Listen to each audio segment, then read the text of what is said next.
to change that mindset. The self-criticism, the I shoulds, all of that stuff, that's just using up cognitive energy that you could be applying to getting your task done. So not only is it unkind, it's also really inefficient. So start moving away from that. Don't beat yourself up. That motivation is there. It's the initiation that might be where, is the problem. But if you create that map to achieve what does finished look like, you'll initiate, I think, after that. So there is always hope, and you are not alone. Welcome to Hope Survives, a podcast from the Hope Survives nonprofit supporting individuals and families navigating life with brain injury. I'm your host, Cristabelle Braden. After my own experience with traumatic brain injury, including multiple re-injuries, I've learned how isolating this road can feel and how hard it can be to find a way forward. No one should have to walk it alone. On this show, we explore the realities of life with brain injury through encouragement, thoughtful conversations, expert insights, and real stories.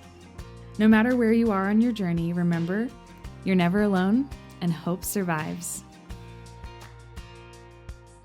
With a little hope, you can make it through today. With a little faith, someday you'll get through the pain. Just a little love is enough to light the way through your darkest night. Hope survives, a little faith and a little love. Hope survives, a little faith and a little love. Hope survives.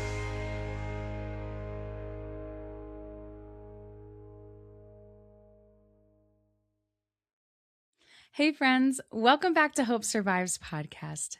Today we are talking about maps for task completion, and we have Stacia Bissell and Katya Bowen here to talk all about this topic.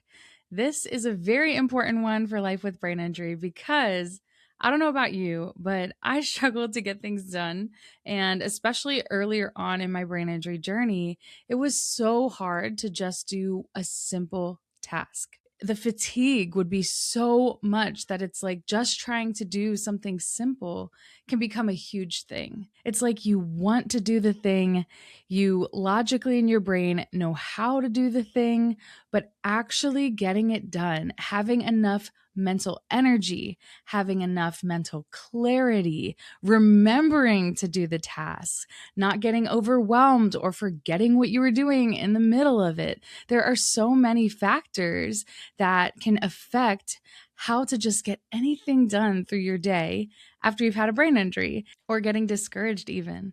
Because something as simple as, let's say, cooking a meal before the brain injury is something that could seem so simple. You could just do it, right? Afterwards, it's like every little thing becomes a cognitive task. And the way that I would always say is that everything just becomes harder with brain injury. And so today we're going to help you break this down a little bit to know that you're not alone with this. If you're listening for a loved one that has experienced a brain injury, we hope you find some good strategies and encouragement. Before we get into it, I also want to let you know that we have Stacia and Katya coming to Hope Survives to do a live workshop with us on September 18th, 2026. So if you're currently listening to this and it's before that time, come on out to see us live. You can join the Maps for Task Completion workshop, where they will be continuing the conversation that was started today in the podcast and giving some tools and resources and doing a live Q&A with our attendees. So we hope that you'll consider coming out to the Maps for Task Completion workshop. We all know that completing tasks is hard, and there is something called executive dysfunction that can happen after a brain injury, that your brain has a hard time just going logically through the steps that maybe without a brain injury, when you have executive functioning, it was a little bit easier to do.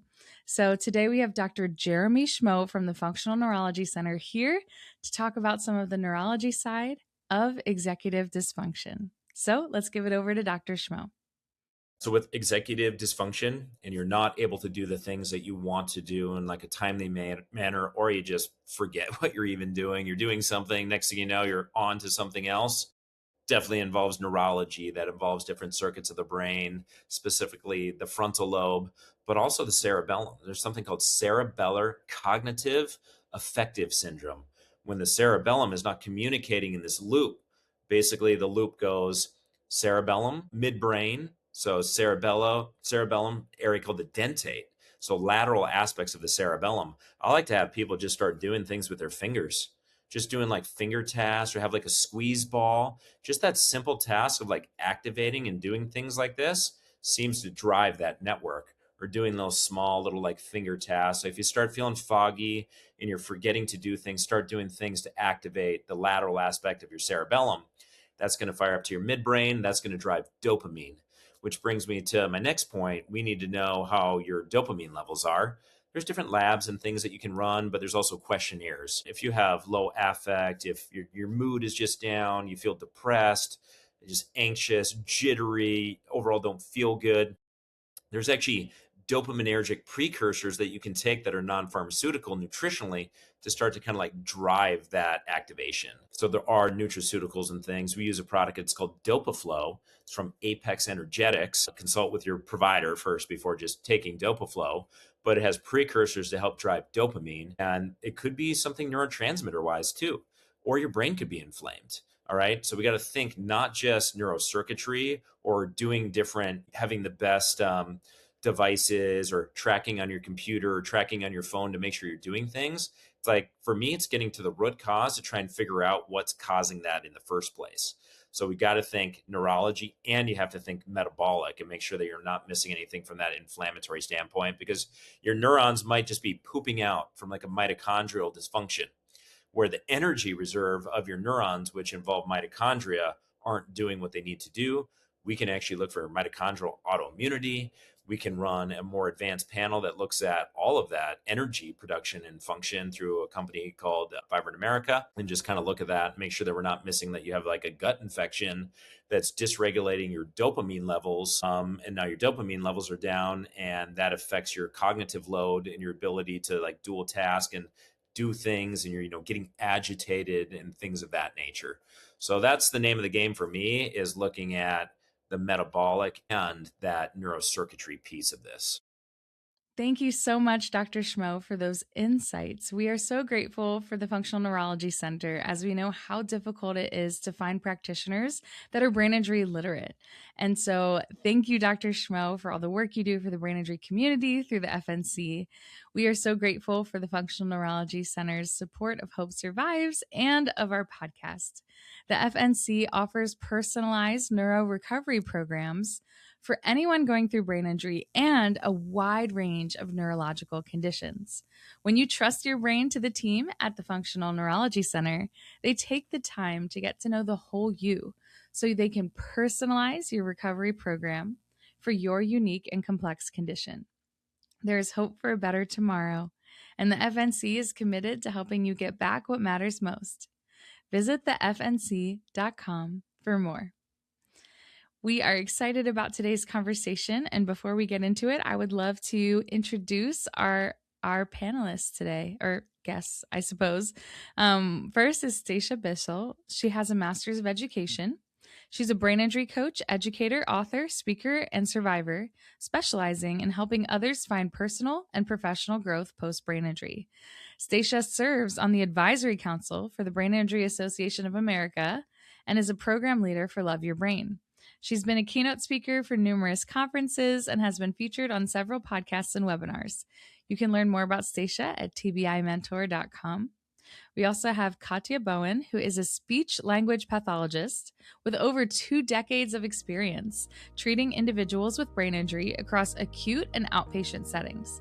She regularly presents on brain injury recovery, contributes to professional publications, and actively engages with ASHA to advance clinical practice and collaboration. Thank you to both for being here, and let's get into today's conversation. It was so much fun to talk with them both, and I just know you're going to enjoy this time. So let's get into it. I'm here today with Stacia Bissell and Katya Bowen, and we are so grateful to welcome you to Hope Survives podcast. Thanks for taking the time to speak with us today. Oh, you're welcome. Great being here with you. Finally. I know. So I've met Stacia through advocacy in Washington, D.C. for a number of years. With the BIAA, and Stacia's very involved there, and we've met through that. And every year I'm like, I should have you on the podcast, and I'm so glad we finally made it happen. And so, Yep. and Stacia invited Katya to join. And so, would you both just introduce yourselves and your background with brain injury? Sure. Okay, I'm getting the cue. I'm starting. So I am Stacia Bissell. I'm a brain injury survivor, but I'm also, a retired teacher. I do work in the brain injury community. I coach people. I write. I speak. I advocate. I educate. And sitting here next to me is a very instrumental person in my life from my recovery journey. Katya was my speech and language pathologist early on, and I owe a lot to this person. And now we have a very nice working relationship, and that's why we're here together on this podcast. And Katya? So, as Stacia said, I'm a speech language pathologist. I'm also the younger sister of a brain injury survivor, and I have grown up with learning disabilities. I have ADHD and dyslexia. I also have had about 6 concussions in my life. So, I'm kind of covering all of it. Well, I love that. So, you are a speech language pathologist then. How did you get into doing that? I had a colleague in my previous career. I was in finance, and I had a colleague who had what we thought was a stroke at the age of 37. It turned out to be her first episode of multiple sclerosis. But when she returned from rehab, she took me out to lunch and handed me the business card of her speech language pathologist and said, I think I found what you're meant to do. And that's how I came into this field. Wow, that's beautiful. Yeah. I love that. So, explain you shared your relationship as patient and provider, right? But how did your Mhm. working relationship begin? Oh, well, that's Stacia's fault. It is a very funny story, kind of. So when I was first injured and in cognitive rehab with Katya, I went, 30 or 40 times with her to these visits, and I was out of work for almost a year. And all I wanted to do was go back to work. And every time I would go into an appointment, I would hound her. When can I go back to work? When can I go back to work? I want to go back to the kids, the school. I was in a middle school at the time, and she said, well, maybe you'll educate in a different way someday. And I don't think I said this out loud, but inside I was saying, oh, you don't know me, lady. I'm going back to my career, and I will be successful. And I did go back to work, and I lasted 2 years, and my health just went downhill. And my doctors finally pulled me out. And a few years later, I attended my first conference, brain injury conference. The Brain Injury Association of Massachusetts was putting on a conference. And I remember sitting there and thinking, I think I would love to do a workshop here someday. And I was in the keynote and, the big ballroom and listening to the keynote. And I thought, I would just love to do a workshop. I would never be a keynote, but I could pull off a workshop. So I decided to put a proposal in the next year. And since she was the one who planted the seed years ago, I hadn't seen her or talked to her in years, I thought she really needs to do this with me, because I wasn't very confident at that point about going back into, being in front of people. And so I called her up. And do you want to finish the story? So, your former patient calls you up and says, oh, I want to do a workshop. Will you go in with me? Sure. Absolutely. You can always support your former patient, right? That's really important. And I thought, oh, it's a workshop. So it's going to be 45 minutes, which means we'll be talking for about 25 minutes and we'll have some questions and answers and we'll give them a little project. Piece of cake. It's going to be 30, 40 people in the room at most. Sure. No worries. And then I got a call at work when I was in the midst of probably the single busiest day working in the hospital. So busy that I pulled in 2 other speech pathologists to help me handle the caseload just in the hospital that day. And in the midst of all that chaos, she called me up And she said, they liked our proposal for our workshop so much, they want us to be the keynote speakers. And she said, well, let me and I call said, you back. I had to call you back. And I hung up the phone and I turned around to one of my colleagues and I went, you're not going to believe this. And then I told her what happened and Yeah. she just burst out laughing. And I said, I'm just trying to be nice. It's turning into this faguda. What's going on? But then later on, I just said, you know what? It's after I calmed down. I just said, well, so what? It's Mhm. 30 people versus what? Well, I 200. didn't have, yeah, she said she And thought 200, but I didn't yeah, tell her, I was really reluctant to tell her that there were actually going to be 700 people there. So I left that detail out. She Yeah. still said yes. We still did it. And the Brain Injury Association of Massachusetts that year said it was the highest rated keynote they'd seen in years. And they were really, really thrilled. And from that, there were other organizations in the audience. And we had a number of invitations for keynotes from there. And it just went from there. And in retrospect, I can see why, here's a former clinician and patient who come in very different from different angles. What an opportunity for the listener to that thumbs up to get a lot of different perspective and Yep. education around this. So yeah. Yeah, well, we're excited to learn from you today. So, Stacia, when we were chatting about emailing about what Mhm. topic to do, one that stood out to me was creating maps for task completion. And I just thought that sounded really interesting and very practical. And on a side note, Katya, I can relate to you with the ADHD. So, dealing with brain injury and that task completion, if I'm being selfish, this is something I'm personally interested Well, in learning about. Yeah. Because it can be hard to finish tasks and even know how to start. I think a lot of times it's like, I don't even know where to begin. And so can you just tell us about this topic and what interests you in creating a presentation about it? Sure. Well, I've been treating people with brain injuries for a long time. And one of the things that commonly shows up as a point of frustration for people is I can't seem to get anything done. I work so hard all day and I have, a slew of incomplete tasks. Everything got partially done, but nothing got completed. And then I feel terrible. So I started changing the way I was practicing and switched away from doing worksheets and things like that to saying, fine, let's approach this because this will give you some immediate help and it's going to work all those underlying cognitive processes. So the thing that I said was figure out what is the stumbling block here. And for most of them, it is, I don't even know where to start. And when we investigated, okay, what does that mean? I realized that they're trying to start a project without understanding what the completed project is supposed to be. So we have termed that, what does finished look like? Mm-hmm. Yeah. And from that, I will say I was one of those people for her that came in and I couldn't initiate. I didn't know how to plan things anymore. I didn't know how to execute them. And certainly there were things I didn't finish or missed deadlines or missed parts, at the end. And so I was looking for ways to help myself too. And so when we think about topics to talk about to audiences of survivors and caregivers and clinicians, we tend to think about who she's seeing for patients, what my personal experience is as a survivor, and then also the people I'm helping and mentoring as a brain injury coach. And so putting all that together, this was also a big topic for me personally.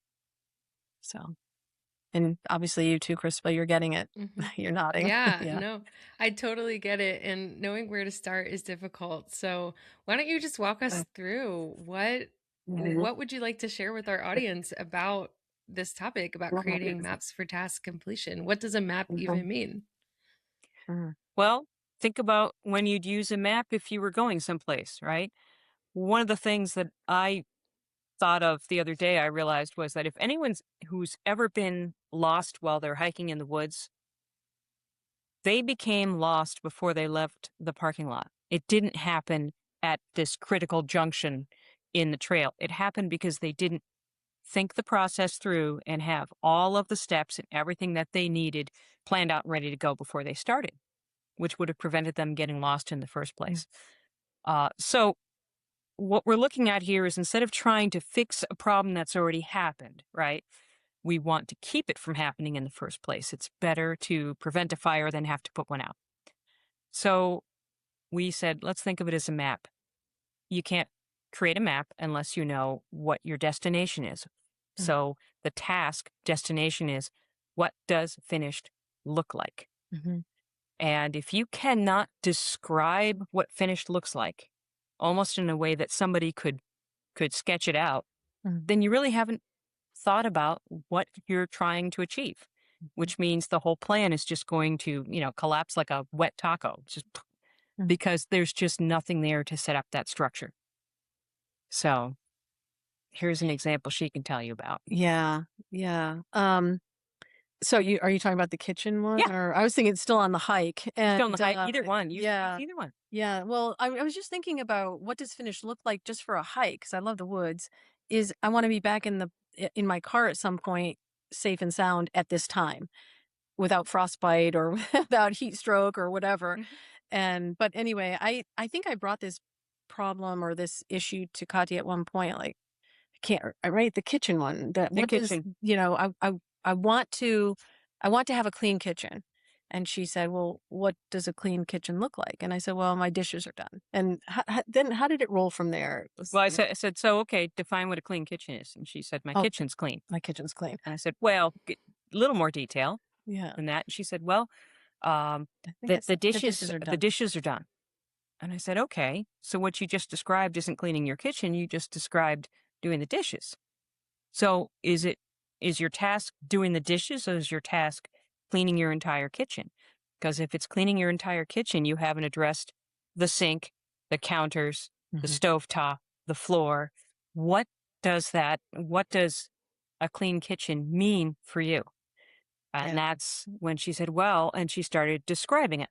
And I said, well, I guess the dishes wouldn't just be clean, they'd be dried and put away, and the counters would be wiped down, and the floor would be swept, and the sink would be cleaned out. All those little things that mean a lot when you walk back into the kitchen the next day and you want to have a calm environment. And I started to realize that I wasn't describing, or I wasn't seeing what the finished product looked like. And that is where that question, which is so valuable, we're asking it all the time with her patients, my clients, what does finished look like? And we work backwards from there. And we've tried to incorporate the steps that would be involved in getting to that finished look, that finished product or situation. And even I remember when I was working with Katya and having an issue cleaning, my house and room by room. And she'd say, well, go put a sticky note in each room with everything you need to clean that room. Well, maybe this room I wanted to wash the windows and vacuum, but in the next room I wanted to dust and vacuum. So each sticky note would have something different on it. I'd gather the tools and put them in each room, and I'd use that sticky note on my wall as a guide. And she was teaching me this years ago. I worked with her 14 years ago now. Oh my goodness, was it? Yeah. Wow. Yeah. Okay. So Time to retire. Anyway, yeah. Yeah. So it's, gathering the tool, making the list, gathering the tools, establishing the timeline for it. I want to be done with this at 3 p.m. or by next Saturday. And then what do I need to think about too for myself? What kind of place do I need to be fed, hydrated, Right. rested? Right. What are the ideal circumstances for that? So a lot goes into the thought process behind getting things done that we used to do, I think, intuitively, as before the event that caused our brain injuries. I know this was never intuitive for me. Never. I have ADHD. This has never been intuitive. Okay. Sorry. Yeah, but it's okay. For me, but no, I've often thought about this. I've often thought with regard to you that prior to your brain injury, you could have planned and organized circles around me while you were even like partially asleep. and I thought about that often when we were working together, like, wow, I have to really get this together for her. But it's it's an interesting thing because what comes with it also is this sense uh, I guess I would say it's shame that comes with it when someone says, "Oh, I can't complete this," and then they start with this self-berating thing, and they use the dreaded word should. Should has no place in this. What's important is that we learn to separate character, or character values from just data and task completion, because we will use anything to beat ourselves over the head. I should just be able to do this. Well, no.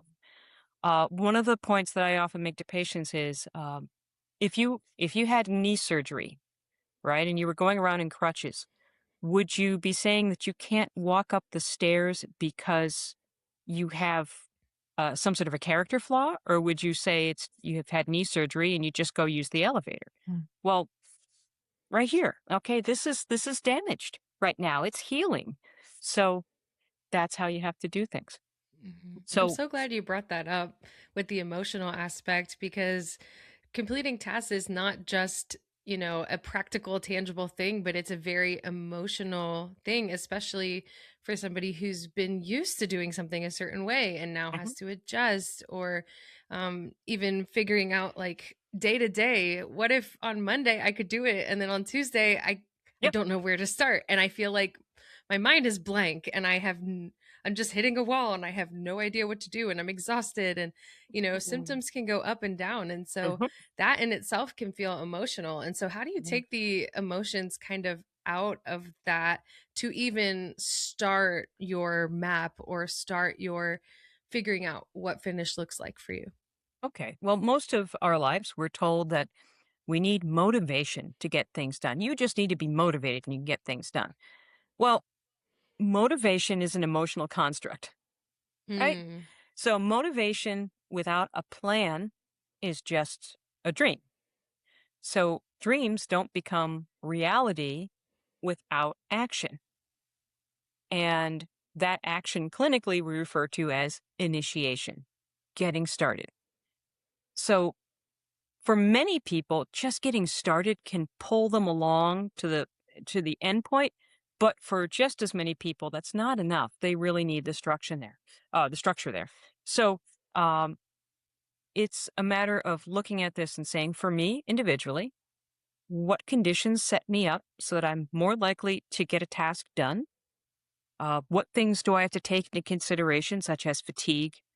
Um, and then, again, what does finished look like? I drive that phrase home to my patients ad nauseum. What does finished look like?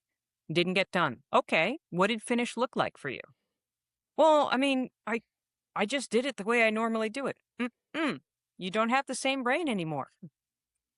You really need to think about it in that way. So Yeah. by having people just observe what you do. Just observe it as though you were watching a video of somebody else doing something. You wouldn't be viewing it as an indictment. You'd just be watching what they're doing and saying, "Oh man, they walked right past that." And I'll add too that what does finish look like is helping me over and over again. And if I get 3/4 of the way through something and then I ask myself again, I can actually see that I've come so far and maybe what's left. I could always make a new map at that point too. hmm And fewer tools, fewer timelines, fewer lists of steps at that point. Because when we have a task that's dropped off, well, but we started it anyway. It's a shorter time to the finish line. One of the other things that's helped me is to realize that my motivation is there, and so I don't beat myself up as much anymore when I am having a hard time. It's the initiation. It's brain injury survivors. It's a known thing. There's a lack of initiation, or can be a lack of initiation, or how am I say it more clinically? It's an executive functioning issue, right? Yeah, it's part of executive functioning. Sure. So that initiation issue, I have that, and so I had to reframe it so that I'm not beating myself up for not doing something, because I'm realizing that I want to do things. The motivation is there, that some of it's out of my control at first. And then when I finally say, well, what do I want to accomplish and what does it look like? And start making that plan, it's so much smoother to initiate then because I know where I'm going. Right. Anyway. So it's really important to separate that emotional part from this, and also to just think about this. If we come back to the what does finished look like, when you start describing what finished looks like, you are actually already describing the steps you need to accomplish. Mhm. So a few moments ago, when she said, "Well, okay, so the dishes are in the dishwasher, the sink is empty, counters are wiped down." Okay, you're listing your steps. Yeah. You're already doing that, and that half of that planning process is done. And then getting to the point where I often tell people that I work with, look, for most of us, especially anyone who's neurodivergent, um, if you leave the immediate area of the task, it's like song's over. Your attention falls on something else, and oh, I need to take care of that. And this task you were working on so diligently just evaporates from your Mhm. mindset. So setting yourself up so everything that you need is there, setting a timeline. This should take me 45 minutes. Listing out the steps you need to complete the task, listing out everything you need to do the task, and having that physically present in that space before you begin. Mhm. And then just following that map. I'm going And to pull you along. and Katya is also the one who taught me two different ways of staying on task too, for whatever it's worth out there. One is to actually put something in the doorway, like a Mhm. chair or a broom across it, so that if you start to leave, you're going to say, "Well, why is this chair in the doorway, or why is this broom across?" Yes. And so Trap it yourself. Yes, yes, I've done it. Visual cue. I It's a have done visual it. cue, It's right? worked. It I works. love that. Yeah. We're Yeah. visual critters. Visual Yeah. cues work Mhm. really well for us. And the That's other so one, good. is set a timer to on repeat on your phone and put it on for every 10 minutes and check in with yourself. What am I doing? So you might start a task, and 8 minutes into the task, you might say, I think I just got a text. I think I'll go do that. Or I'll play a game of solitaire or whatever might be Yep. on my phone. And then the alarm goes off and you're like, oh yeah, I was supposed to be washing windows. And so you end up kind of breaking that cycle too. Redirecting yourself. Yeah. So again, putting something physical in the doorway or setting a repetitive timer Mhm. in short increments so that you really do stay on task. Those are great. Those are great advice. I also love how you said to not just look at what finish looks like and the task, but also to put everything in front of you that you need for it. I was thinking about, I've been learning how to cook over the last year. Nice. And with my brain injury, I'm quite late to the game of learning how to cook, but I've been focusing on it. And my new favorite thing is making soups. I'm like a soup era girl right now. Mhm. But I was watching, well, this is funny, but Selena Gomez has a cooking show, and I was watching Selena Gomez cooking show, and one of the things they said on it was one of the chefs taught her was something called mise en place, Mise en which place. is putting all of your ingredients out in front of you. And so that's like something when I cook that if I don't do mise en place, I forget something. Like I can't tell you how many times that I forgot an ingredient or, I put the wrong amount or like I did something in the wrong order. And so having the mise en place is like made a game changer for me learning how to cook and having everything in front of me. But it seems like you were familiar with that. Yes. Yeah. Yes. Mise en place is a term I use all the time with my Oh, patients. And then I that's just awesome. realized I learned it from Selena Gomez. I realized so I'm a cooking nerd and I watch cooking shows all the time. I mean, I Mhm. grew up watching the original French Chef when it was still black and white. Hmm. And I tell my patients all the time, look, have you ever seen a cooking show? And you see how they have everything measured out and ready to go and they just follow it and they don't have to go back and consult the recipe because everything's out there. I said, that's mise en place. And then they get freaked out because it's a French term. So I changed mise en place to what does finished look like? What do you need? So yes, this is very much That's so based on funny. mise We en were on the place. same wavelength. I love it. Absolutely. I love it. That's great. Well, are there any other things you would like to share on this topic or getting down to closing here soon? I know we could go on for so much longer, but Oh, yeah. are there any like final things you want to make sure that you share? Yeah. Have a reward for yourself when you finish the task. The reward needs to be something that's immediately available and very tangible, just something simple.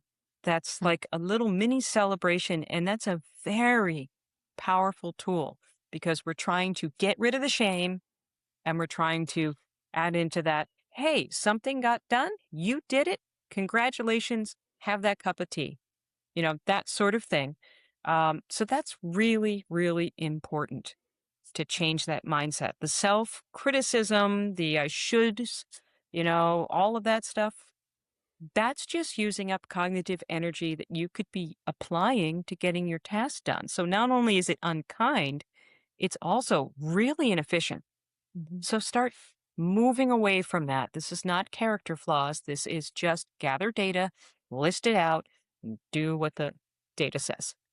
Yeah, I'd love that. I like that you landed with that. And I'll just recap, don't beat yourself up. That motivation is there.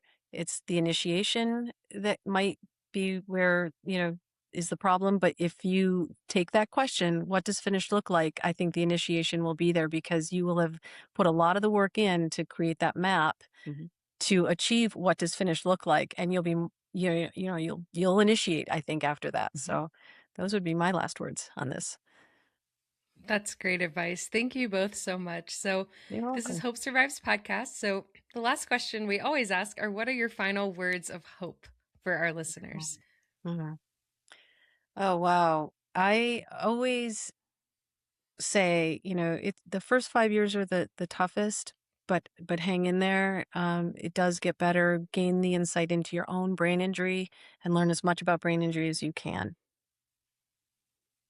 And I would say that your recovery keeps happening right up to the day that you leave this earth.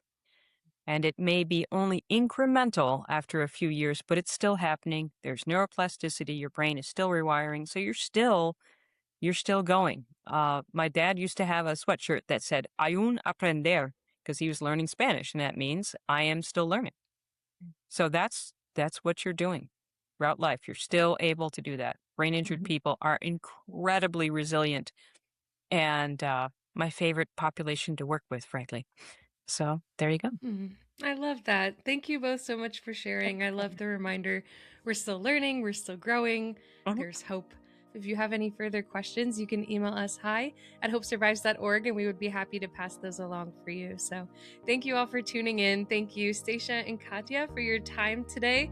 This was wonderful. And we're so grateful for you sharing with all of us today. You're welcome. Thank you. Thank you. If this episode resonated with you, we have a workshop coming up on September 18th on maps for task completion, and we hope that you will come and join Stacia and Katya live. There's going to be interaction, a live Q&A, and everything is available at hopesurvives.org, so we would love to see you out at that workshop. If you enjoyed today's podcast, we would love if you would consider leaving us a rating or a review. We are so grateful to be able to provide this support for the brain injury community. And if you would like to get connected, please visit hopesurvives.org.